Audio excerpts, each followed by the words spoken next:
प्रिय विद्यार्थियों, आज का विषय है कहानी गलता लोहा और आज हम इस कहानी का तीसरा भाग पढ़ेंगे। तो दूसरे भाग के अंत में हमने देखा कि गांव का रमेश नाम का युवक मोहन को अपने साथ लखनऊ ले गया था और यह कहकर कि वह उसका अच्छे विद्यालय में दाखिला करा देगा। लेकिन रमेश मोहन के साथ एक घरेलू नौकर की तरह का व्यवहार करने लगा था और धीरे धीरे रमेश भी यह सब अच्छी तरह समझ रहा था और परिस्थितियों से हार करके मोहन ने समझौता कर लिया था, क्योंकि उसके पास अब और कोई भी चारा नहीं था। तो वह अपने घर वालों को भी अपनी वास्तविक स्थिति बतलाकर दुखी नहीं करना चाहता था, क्योंकि उसके पिता वंशीधर उसके सुनहरे भविष्य का सपना देख रहे थे। तो प्रस्तुत है आगे की कहानी। अब 8वीं कक्षा की पढ़ाई समाप्त कर छुट्टियों में मोहन गांव आया हुआ था और जब वह लौटकर लखनऊ पहुंचा तो उसने अनुभव किया कि रमेश के परिवार के सभी लोग जैसे उसके आगे की पढ़ाई के पक्ष में नहीं थे, वह उसे आगे की पढ़ाई नहीं करवाना चाहते थे। अब वह बात जो भी शुरू करते तो बात घूम फिर कर उसी ओर आती थी और इसी मुद्दे पर ख़त्म हो जाती थी कि घर के लोग यह कहते कि हजारों लाखों लोग BA MA करके मारे बेकार फिर रहे हैं। अब ऐसी पढ़ाई से अच्छा तो आदमी कोई हाथ का काम सीख ले। और इसके बाद रमेश ने अपने किसी परिचित के प्रभाव से उसे एक तकनीकी स्कूल में भर्ती करा दिया, जहाँ पर उसे तकनीकी स्कूल जहाँ पर वह कुछ काम करना सीख सके, ऐसे स्कूल में जो है भर्ती करा दिया। अब इसके बाद भी मोहन की जो रोज की दिनचर्या थी उसमें कोई अंतर नहीं आया। वह पहले की तरह से स्कूल और घरेलू कामकाज में बहुत व्यस्त रहता था। धीरे धीरे 1.5-2 वर्ष तक का समय बीत गया और मोहन उस तकनीकी स्कूल से पढ़ करके अपने पैरों पर खड़ा होने के लिए कारखाने और फैक्ट्रियों के चक्कर लगाने लगा, ताकि उसे वहाँ पर कोई काम मिल जाए।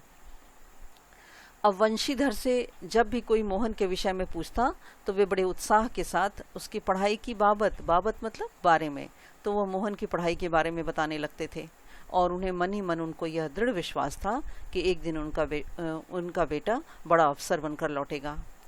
लेकिन जब उन्हें वास्तविकता का ज्ञान हुआ, मोहन की वास्तविक सच्चाई का ज्ञान हुआ, तो उन्हें न सिर्फ गहरा दुख हुआ, यानी उन्हें बहुत दुख हुआ, और इसके बाद वे लोगों को अपना जो स्वप्न भंग, जो उनका सपना टूट रहा था, उसकी जानकारी तक देने का साहस भी वह नहीं जुटा पाए।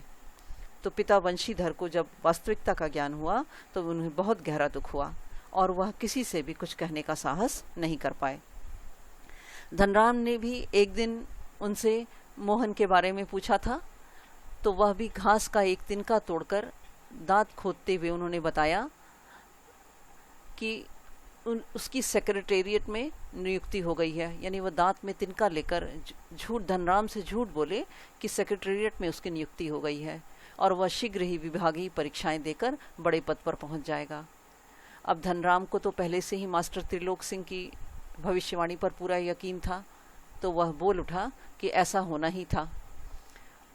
अब दांतों के बीच में वंशीधर तिनका दबाकर असत्य भाषण बोले थे, वह इसलिए ताकि असत्य भाषण बोलने का दोष उन्हें न लगे, और यही सोच करके वह इसी का संतोष लेकर वह वंशीधर आगे बढ़ गए। लेकिन धनराम के शब्द कि मोहन लला बचपन से ही बड़े बुद्धिमान थे, और यह शब्द उन्हें बहुत देर तक कचोटते रहे। उनके मन पर जो है बहुत देर तक धनराम के शब्द चोट पहुंचाते रहे। अब त्रिलोक सिंह मास्टर की बातों के साथ साथ बचपन से लेकर अब तक के जीवन के कई प्रसंगों पर मोहन और धनराम बातें करते रहे। यानी मोहन और धनराम दोनों एक साथ जो है अपने पुराने बचपन के दिन को याद कर रहे थे। तो त्रिलोक सिंह मास्टर की बातों के साथ साथ वे अपने बचपन के कई प्रसंगों पर बातें करते रहे। अब धनराम ने मोहन के हसुए के फाल को बेत से निकालकर भट्टी में तपाया। अब धनराम मोहन की जो हसुआ लाया था धार लगवाने के लिए, उस हसुए के फाल यानी जो लोहे का हिस्सा था, उससे बेंत को निकाल दिया और भट्टी में उस लोहे को तपाया और मन लगाकर उस पर धार लगा दिया। और गर्म लोहे को हवा में ठंडा होने में काफ़ी समय लग रहा था। तो धनराम ने उसे वापस बेंत पहनाया, यानी जो लकड़ी की मूठ होती है, लकड़ी का हिस्सा, वह उसे पहना दिया और मोहन को लौटाते हुए इस तरह से माफ़ी मांगा कि जैसे अगर कोई भूल चूक हो गई हो तो उसके लिए माफ़ कर दे। अब बेचारे पंडित जी, धनराम ने कहा कि बेचारे पंडित जी को तो फुर्सत नहीं रहती, लेकिन किसी के हाथ भिजवा देते तो मैं तत्काल इस हंसुए को की धार को तेज कर देता। अब धनराम की बात सुनकर मोहन ने उत्तर में कुछ नहीं कहा, लेकिन हंसुए को हाथ में लेकर फिर भी वो वहीं पर बैठा रहा, जैसे उसे कहीं जाने की कोई जल्दी नहीं थी। अब सामान्य तौर पर जो समाज में जाति भेद है, उसके अनुसार ब्राह्मण मोहल्ले के लोग शिल्पकार टोले में नहीं उठते बैठते थे, क्योंकि यह उनके विरुद्ध था। यह अब किसी कामकाज के सिलसिले में यदि कोई ब्राह्मण मोहल्ले के लोग शिल्पकार मोहल्ले की ओर आते भी थे तो खड़े खड़े ही बात करते थे, वहाँ रुकते नहीं थे, क्योंकि ब्राह्मण टोले के लोगों को बैठने के लिए कहना भी उनकी मर्यादा के विरुद्ध समझा जाता था। अब पिछले कई वर्षों से शहर में जाकर रहने के बावजूद मोहन गांव की इन मान्यताओं से अच्छी तरह परिचित था। ऐसा नहीं था कि वह इन सब से अपरिचित हो, अच्छी तरह जानता था। लेकिन वह अब धनराम की जो लोहे की दुकान थी, वहाँ पर वो रुका हुआ था। अब धनराम मन ही मन उसके व्यवहार से असमंजस में पड़ गया था, लेकिन अब प्रकट में वह उससे कुछ नहीं कहा और चुपचाप धनराम अपना काम करता रहा। वह लोहे की एक मोटी सी छड़ को भट्टी में गला करके धनराम गोलाई में उसे मोड़ने की कोशिश कर रहा था। वह एक हाथ में सड़सी पकड़ा हुआ था। सड़सी यानी कैंची की तरह से वस्तु को पकड़ने का औजार। तो एक हाथ में सड़सी से लोहे को पकड़कर दूसरे हाथ से हथौड़े की चोट मार रहा था। और तो निहाई पर यानी जो ठोस लोहे पर जिस पर रखकर वह उसे पीटने की कोशिश कर रहा था, तो वह ठीक घाट से सिरा नहीं फंस रहा था, जिसके कारण लोहा सही ढंग से नहीं मुड़ पा रहा था। अब मोहन कुछ देर तक उसे काम करते हुए देखता रहा। फिर मोहन उसे कुछ देर तक काम करते हुए देखता रहा और इसके बाद वह धनराम के हाथ से हथौड़ा लेकर नपी तुली चोट मारने और अभ्यस्त हाथों से धौकनी फूंककर लोहे को दोबारा भट्टी में गर्म करने और फिर निहाई में रखकर उसे ठोकने पीटने लगा। यानी मोहन ने जब धनराम को इस तरह से उस लोहे लोहे के छल्ले को सही तरह से मुड़ते हुए नहीं देखा, तो उसने सारा संकोच त्याग करके दूसरे हाथ से लोहे को पकड़ करके स्थिर कर दिया और धनराम के हाथ से हथौड़ा ले लिया और नपी तुली चोट मारने लगा और धौकनी फूंक करके लोहे को भट्टी में दोबारा गर्म करके उसे निहाई पर रख करके ठोक पीट कर एक सुघड़ गोले का एक अच्छे गोले के रूप दे दिया।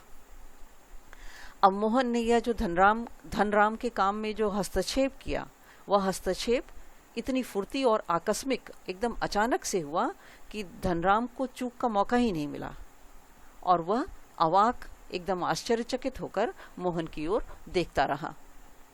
अब उसे मोहन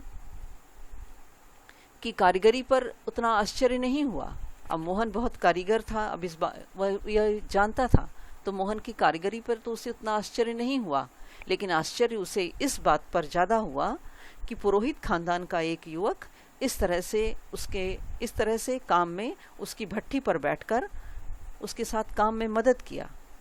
तो इस बात पर उसे बहुत आश्चर्य हुआ और वह शंकित दृष्टि से इधर उधर देखने लगा कि कहीं कोई देख तो नहीं रहा है, क्योंकि एक ब्राह्मण जाति का युवक एक लोहार जाति के युवक के काम में मदद कर रहा है। तो यह सब से भयभीत होकर वह शंकित दृष्टि से इधर उधर देखने लगा। अब धनराम की संकोच, असमंजस और धर्म संकट की स्थिति से मोहन एकदम उदासीन था। उसे धनराम के संकोच और असमंजस से कोई लेना देना नहीं था। वह अपने काम से बहुत संतुष्ट हुआ और संतुष्ट भाव से अपने लोहे के छल्ले की त्रुटिहीन गोलाई की जांच कर रहा था कि उसमें कोई त्रुटि तो नहीं रह गई, कोई त्रुटिहीन, कोई कमी नहीं थी। ऐसे गोल छल्ले की जांच करने लगा।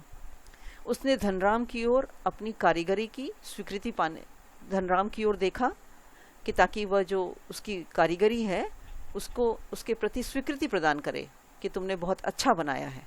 अब इस मुद्रा में उसने देखा और उसकी आंखों में एक सर्जक की चमक थी, उसकी आंखों में एक रचनाकार की चमक थी, जिस उसमें न तो कोई, उस चमक के अंदर न तो कोई स्पर्धा थी और न ही किसी तरह के हार जीत का कोई भाव था।